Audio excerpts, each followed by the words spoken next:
अरे यार कैसे हुई हुआ यार। अरे यार हे भैया का भैया अरे यार का भैया का भैया खाना की नहीं तू सब अरे आप बजरिया कुछ नहीं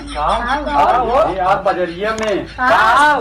बताऊंगा बजरिया खा लिया है यार बजरिया में कुछ पानी पकड़ा अबे तो सबसे कहाँ यार मार सीने पे जाएगा यार सुना भी नहीं कुछ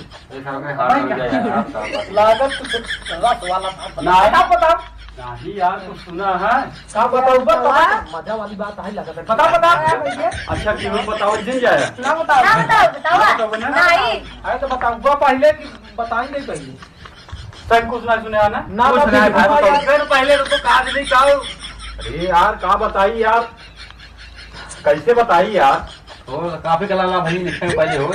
ये लिख ले तो बताइए क्यों बताइए भैया मुड़े फाड़ धरा भैया मुड़े फाड़ धरा ना बताओ कोई ना भाई हम उससे मिले चाहिए लेकिन अखिलेश सीएम बनने वाला है है